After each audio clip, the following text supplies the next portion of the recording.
Welcome to Turntable Guy. Our first victim here is a 80s model. It's a dual 515, CS-515. It's a belt drive, it's a semi-automatic with an auto lift at the end.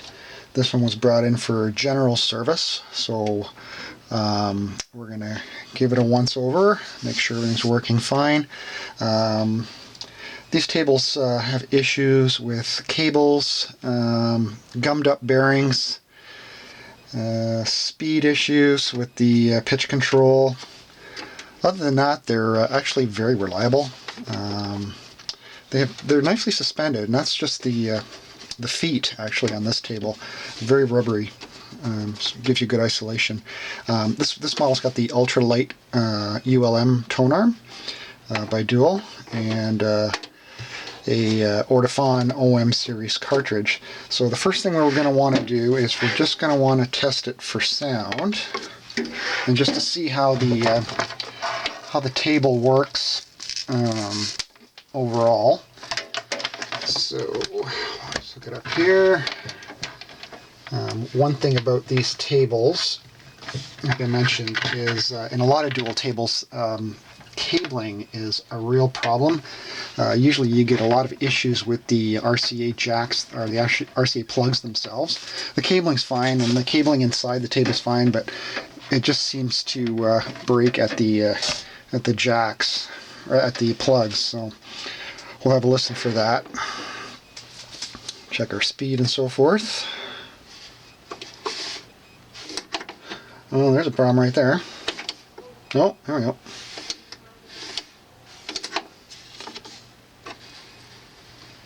See, the motor isn't kicking on until about halfway through the first track here. So that tells me either the microswitch is dirty, or it needs an adjustment. Yeah, that's no good. It just barely turns on there. It could be also that it's been sitting for a while and it just needs a little bit of exercising. Let's see if that helps. Yeah, I see that's already helping. You'll hear the click. Just doesn't want to click. There it goes. Well, let's see what kind of speed we're holding here. Now you can use an app for your phone. Personally, I prefer a good old strobe. Under the proper lighting, you can see what kind of speed. This table's in rough shape. Oh, we got a bad needle too, so we got no stylus. And it's very fast. Let's say it's probably spinning 35, 36 RPM. Let's see here. Oh, I can play with the pitch here. Actually, the pitch control is working. There we go. That's a rarity to see a pitch control that actually works. But like I mentioned, there's definitely an issue with this stylus. As you can see, it just skates across the album, and the auto return works. So that's good. So definitely need a needle. Let's see if it shuts off. And it does. That's good. So I think just a general service on this one should be good. Can't really test it for sound because we don't have a needle, but we can just touch the needle just to see if we're getting any sound out of both channels. So why don't we do that? We'll just turn on the receiver here. Also check for hum. Sometimes if you got a bad cable, you'll see the hum, or you'll hear the hum. Don't hear anything. See if we got sound. And we have sound on both channels. We just have a bad needle. And that bad switch.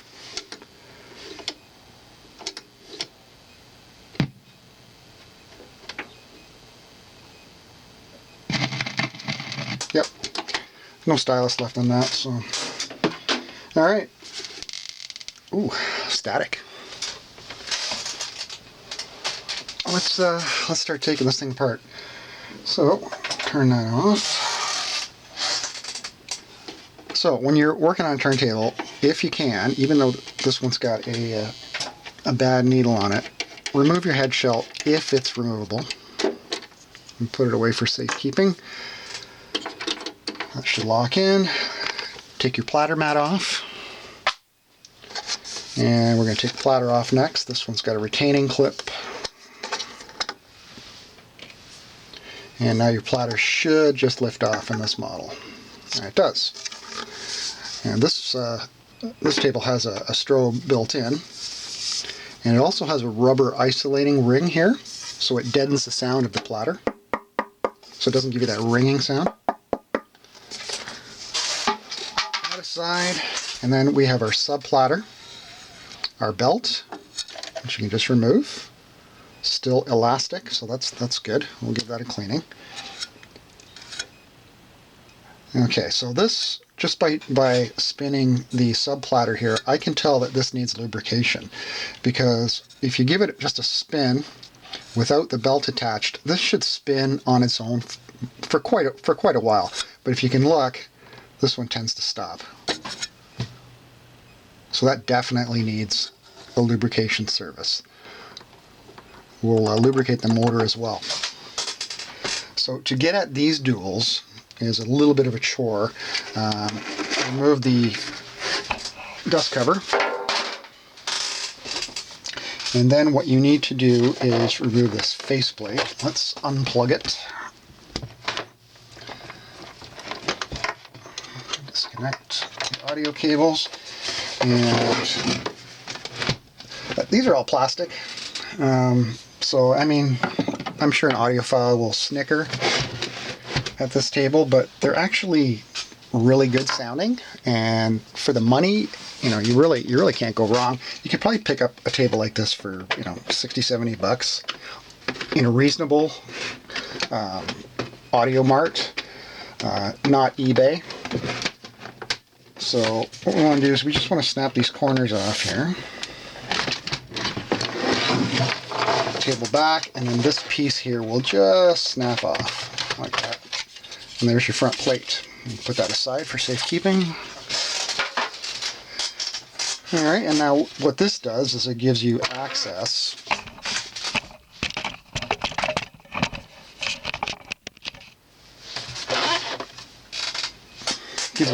to the controls, and it gives us an opportunity to remove this portion here to get at the arm and the bolts. There should be one screw underneath. There it is. Can you see that? No, you can't. It's up here. It's actually right there. So we're going to remove that screw. Like I said in the introduction video, I do have an overhead camera mount coming, so hopefully you'll be able to see everything I do.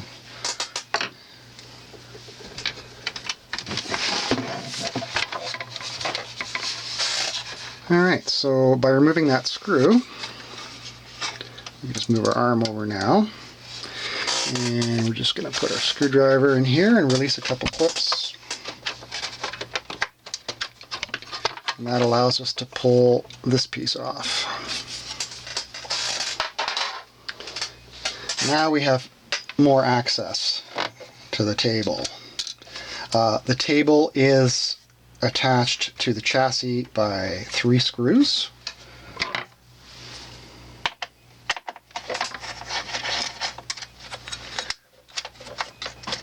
And they are they're suspended in rubber mounts as well, so it's quite a bit of isolation on this table, which I really like.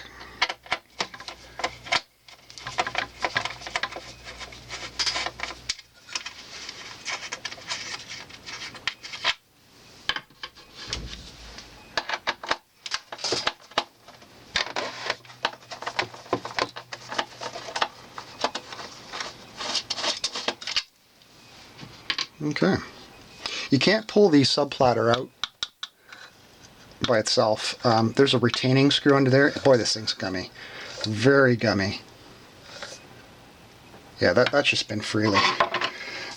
And finally, there is one screw at the back that holds down the AC cable and the RCA cables. So it's the strain relief for that. Pull that up. This is the strain relief. So we should now be able to pull the entire assembly out. We're just going to remove a couple wires here.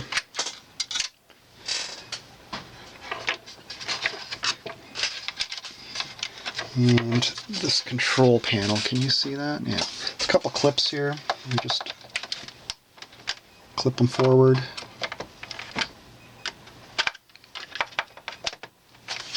And this whole panel comes up just like that. And I think that's pretty much detached. Actually, you know what? Let's take off the pitch control too.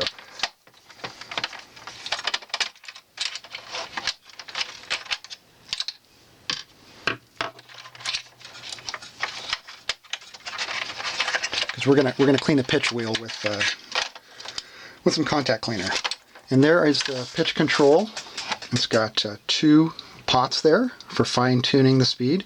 Probably don't need to touch those. Those are set at the factory, and they should be fine.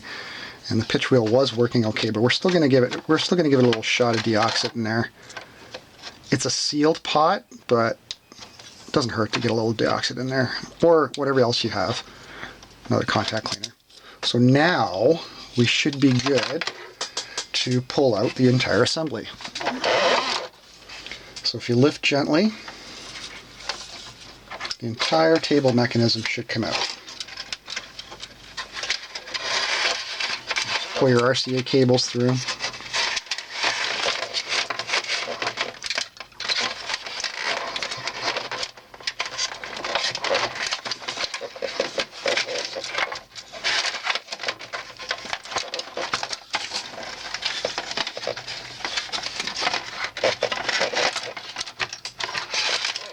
And your ground, and now we have our assembly. And we can actually put the rest of the turntable away. Power supply. And there you go. That's a look at the interior of the dual. You can see the rubber mounts here for the table mechanism, and your AC cable and the main power supply here. So we'll just put this on the floor.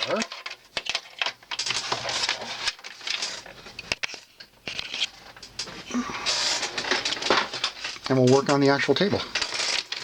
So here's your mechanism.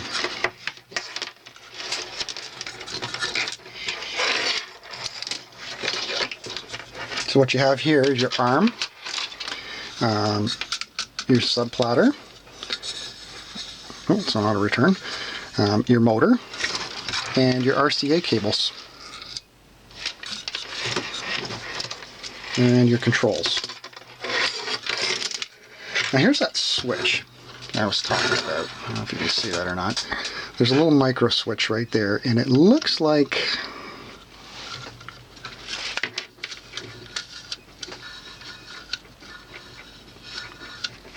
it might be out of position here.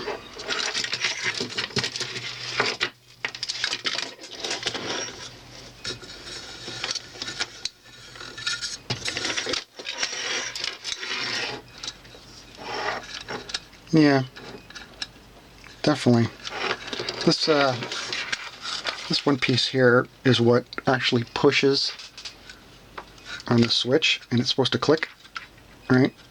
And it's not clearing it.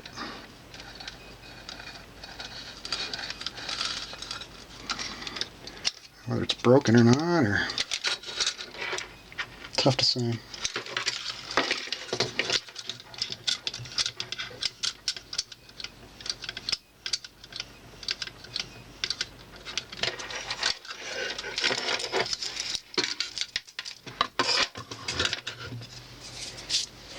We're going to pull out the main cam arm.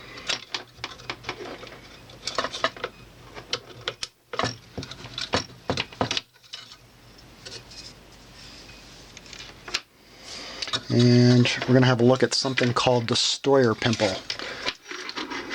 This little nub here is the Steuer pimple, and it is what the main cam arm rides on to bring the arm back and forth.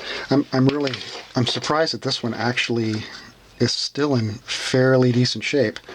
We're just going to clean those with alcohol because there's a little bit of grease on there. And then I'm probably going to work on that switch a little bit and clean it up.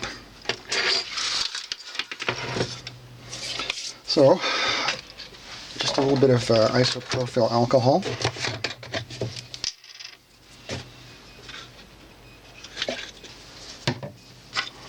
I like to clean this off. You need good friction to move the arm back and forth.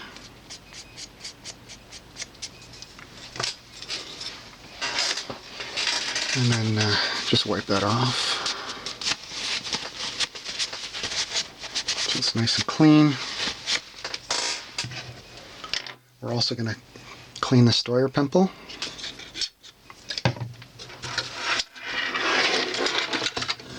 Just to get any grease off of there. So we have good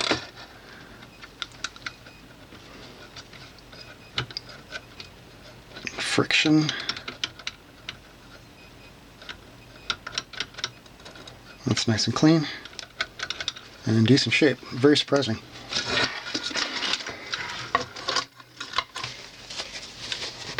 As far as the cam wheel grease is concerned,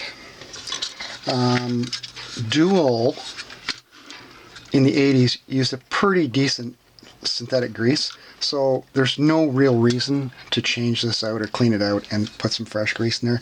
You're basically looking at plastic on plastic, so I don't recommend doing that. If you want to, go ahead. I mean, you can put a new synthetic grease. Something like Ultra Slick works well. So while we're under here, I think what we'll do next is we will clean out the main bearing, because that is definitely a problem with this table. There's one retaining screw right here, so we'll remove that. If I can get a proper size screwdriver.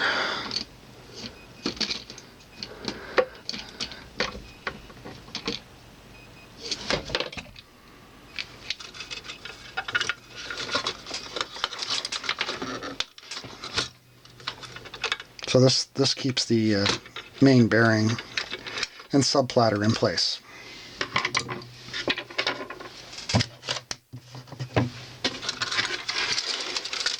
Table back up.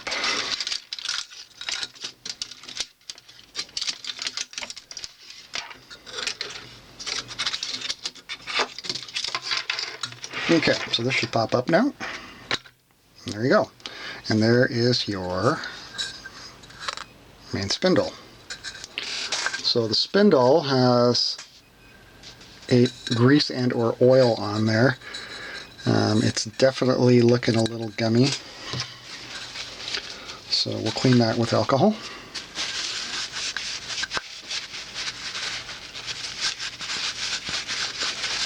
You don't have to go crazy. Just get all the old grease off of it. The alcohol will take care of that. Don't use anything like sandpaper or anything like this. This metal has to be very, very, very smooth. That's it. So it's clean. Now, on the other end of things, you want to grab your Q-tip, and we're going to want to clean out this area. As you can see, there's lots of gross old grease in there. When you're working on turntable, check inside of there, because a lot of times you will have a ball bearing. This table does not have one, but there could be a tiny ball down there, and you do not want to lose that. If you lose it, your table's screwed. There's going to be lots of friction. It's not going to ride properly. I'm just going to clean this out. We're not going to oil it yet. We'll do that last. You just want to get all that grease and oil out of there.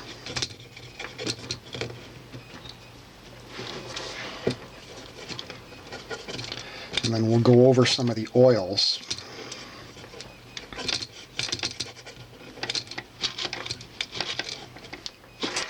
That's good.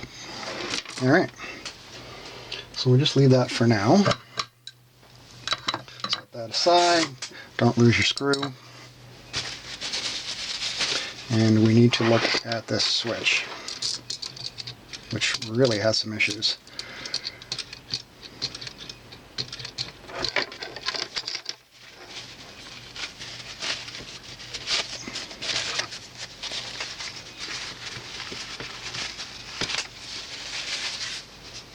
There's a few spots where there's some a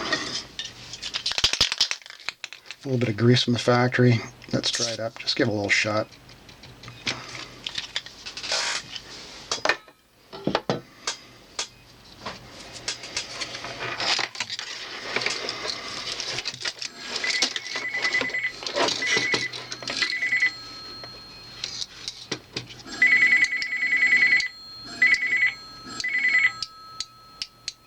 Okay, so what we're going to do first, we're going to put in the contact points on the switch, okay?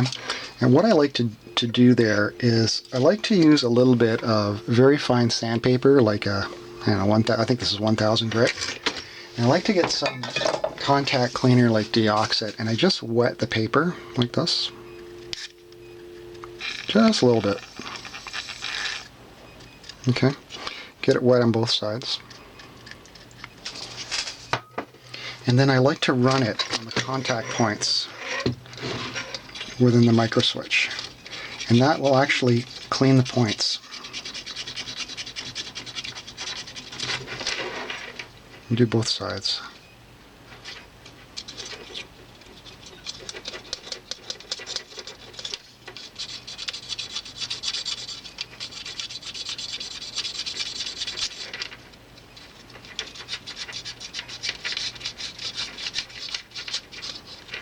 And that's it. So we know the contacts are clean now, but we still need to know why it's not pushing it far. Now there's a screw here holding it. Let's see if that's adjustable.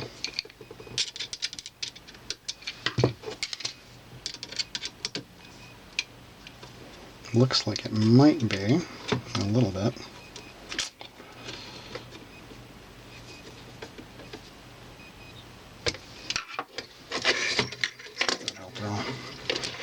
I really should put the main cam arm back in.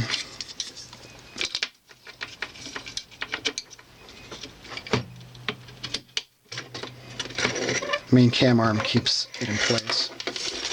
Let's see how that's working.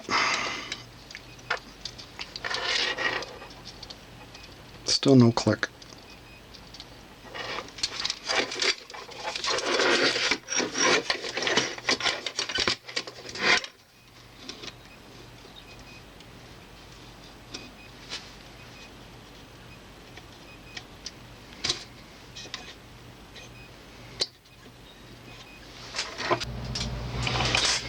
So what I've been doing off camera is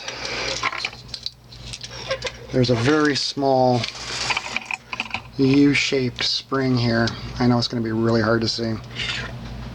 And as this pushes forward, it makes a little click and it disengages the switch, or engages it depending on how you look at it, which allows the motor to run. So what I've done is I've removed that little clip there, and I've just squeezed it between my fingers to restore some of the springiness. And now, as you can see, as soon as we move the arm, we're getting a nice click. So that's that. So looks like hopefully that should take care of this one. So what we'll do now is we will put the table back into the plinth, reassemble, and do some lubrication service.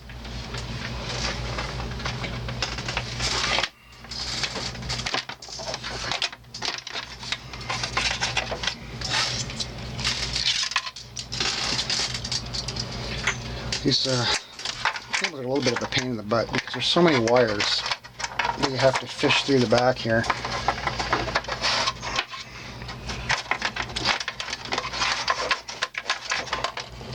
Your RCA cables, your ground, your AC cable, and then they're all clamped down by that one strain relief. We'll do that last.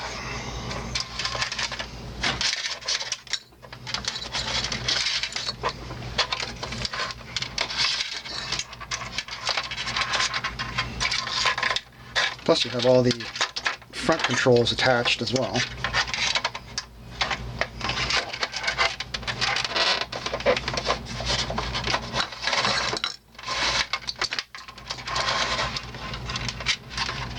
Okay, so just put that back into its 3 mounting holes, and they're rubberized for isolation.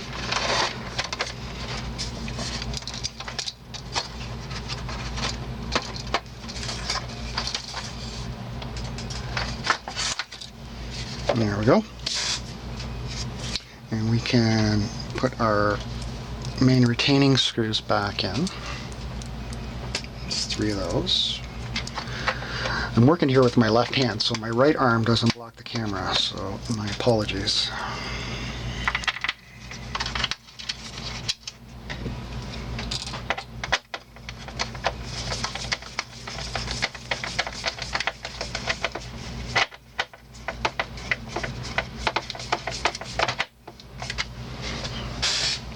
Try something else.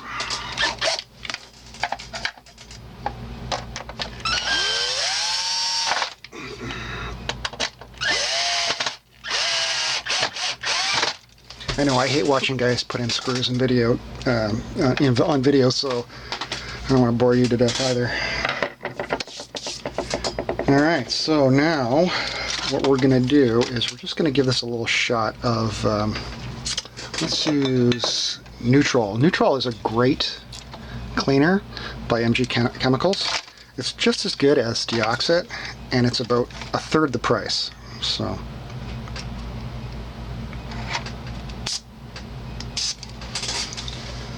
shots, working back and forth.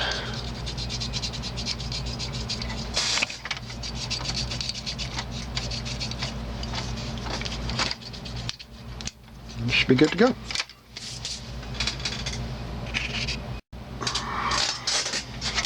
Alright, so you don't want to forget to plug your main power plug in. Just tuck it there. And then you have your main control board here, and it just kind of snaps in like that. And then your speed controller goes in here.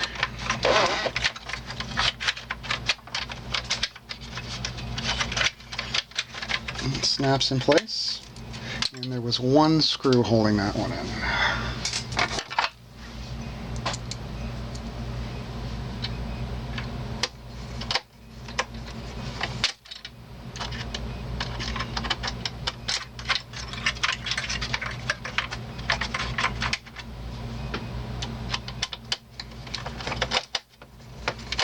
How bouncy the legs on this turntable is. It's hard to get the screws in.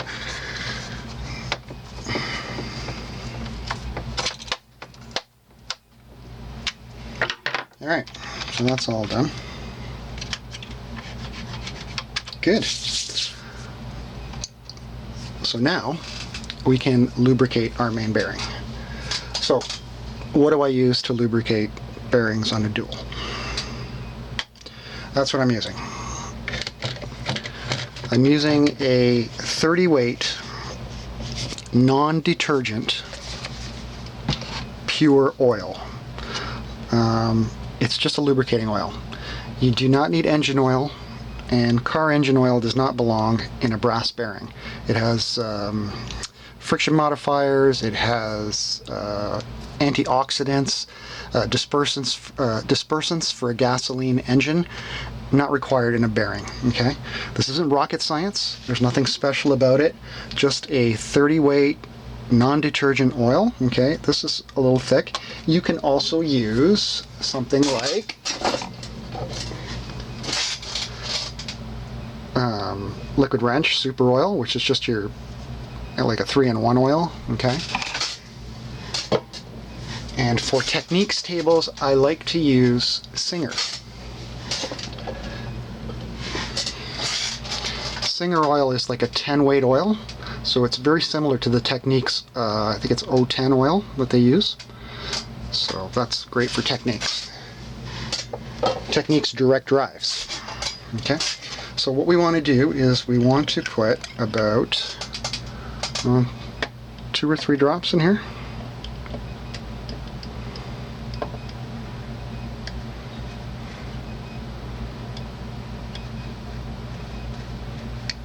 Let's go with 4. I always overdo it with this. I like to put just a little bit on the spindle itself. You're going to grab your sub platter, just drop it in, okay, and spin a little bit. So now I want you to see the difference now that I've lubricated it and how it spins now. Oops. That's the auto return mechanism. So there you go. See, it spins forever now.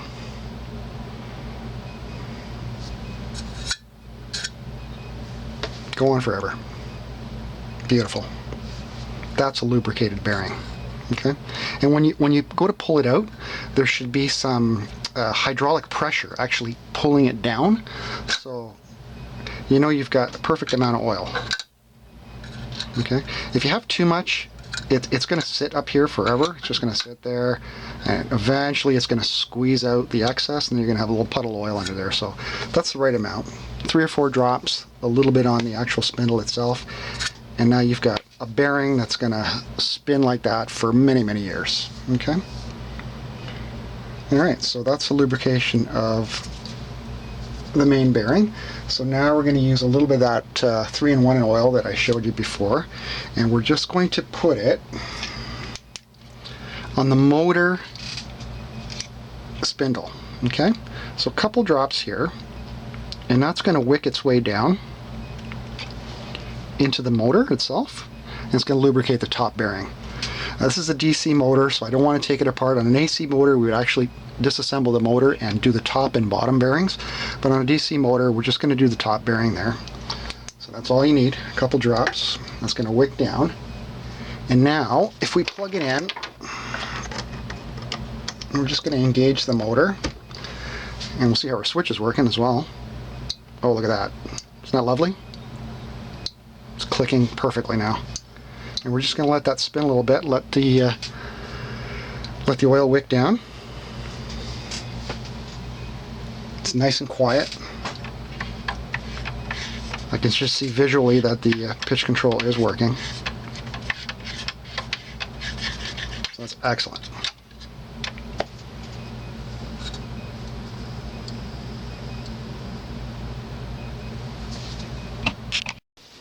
Okay, who saw what I forgot to do when I was putting this thing back together? Those of you who said, did he forget to put the screw that retains the sub platter in? I did. So off camera, I just lifted this up, put the screw back in, so now the sub platter is retained. Love the way that's spinning. So now we're just going to we're going to clean where the belt rides. Okay, that needs to be super clean and oil free. So just a little bit of alcohol on a paper towel, and we're just going to clean the area where the belt rides.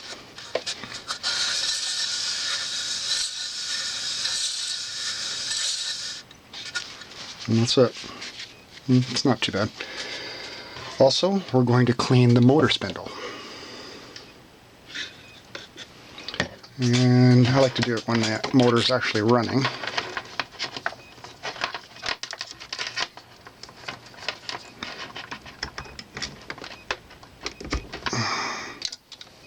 Just grab a Q-tip with a little bit of alcohol on it, and just clean the spindle here, the pulley. Get off any old belt residue or oil or grease.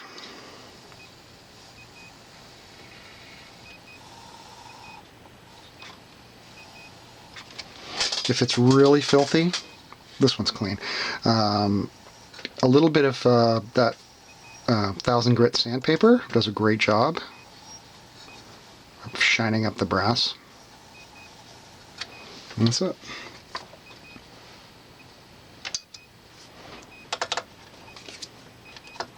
Some cotton on there. And finally, the belt itself. Depending on the age of the belt, you know, these belts, I'll guarantee you this is the original belt. Dual made, or whoever their supplier was, has excellent belts, okay? So I just like to run it through alcohol a little bit just to get any gunk off of it. I don't soak the heck out of it. I don't want it to dry up. Some people put rubber renew on these. Just a little bit of alcohol. You'll see it just takes off a little bit of the dirt and stuff, and then your belt's ready to go back on.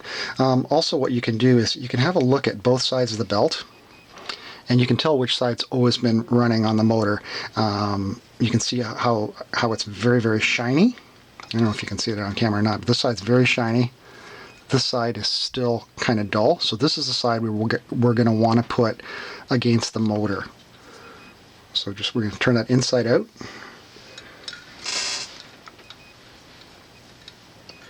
I'm just going to wrap that around here. Make sure that the shiny part is out.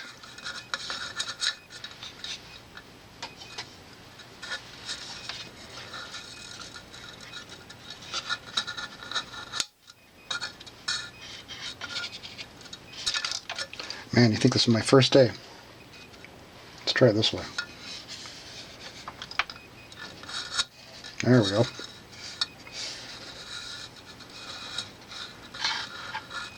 There. So now, auto return. That sound that you heard was the Stoyer pimple rubbing against the arm. It's going to do that a couple times after you clean it with alcohol because it's kind of squeaky clean. After about 2 or 3 records, that sound will go away. Here we go. So I am just going to reassemble this, and then I'll come back and we'll do the arm balance, anti-skating, and any final little things. Okay, so we've got the plastic body back on here. I'm just going to put the platter back on.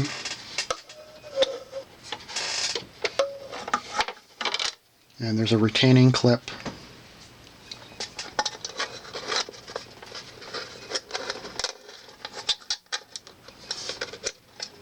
Okay. Put our rubber mat. That is not a dual rubber mat, you can tell. And we're going to put our tone arm back on, or our head shell, sorry.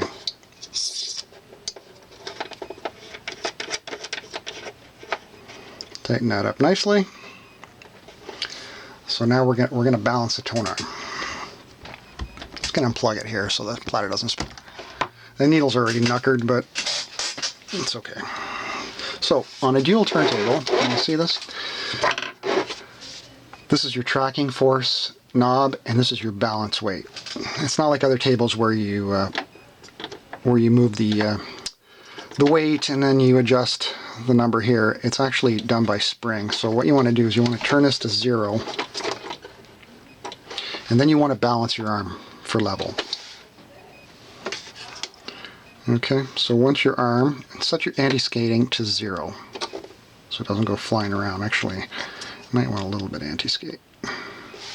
That's too much. Just so it's hovering. Okay, so now it's not moving left or right. So we're still a little light. Now we're heavy. These are really touchy. It's just a touch. Okay. So now your arm's floating parallel to the platter. Okay. So that's perfectly balanced. So we're going to want to put it back, and now we're going to want to adjust our tracking force.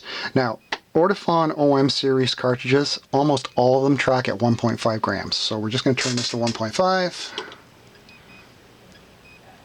And then we're going to set our anti-skate for the exact amount. There's just an anti-skate dial down here, so we'll set it for 1.5. And that, my friends, is done. That is a serviced dual turntable. Unfortunately, we can't really check it for sound quality because we have a bad stylus. I'll inform the owner of that.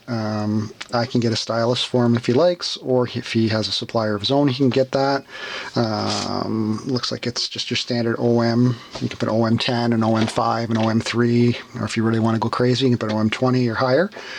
Or you can find an aftermarket from like Fansteel, or there's new diamonds out of our new styluses with black diamonds out of Europe called, I think it's Analogous stylus. They work very well with the Ortofons as well. But yeah, that's it. I have checked the speed with the internal strobe, but just to give you an idea.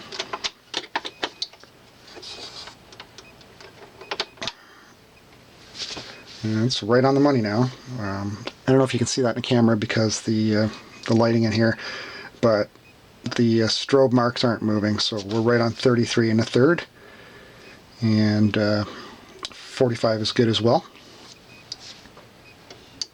And what's really great is our turntable motor is activating well before where the record would start. So that's repaired. We've got a nice free spinning main bearing now, oiled motor, ready to rock and roll for another 30 or 40 years. Anyway, thanks for watching Turntable Guy, and I believe up next we're going to be doing a direct drive technique, so please stay tuned. Thanks.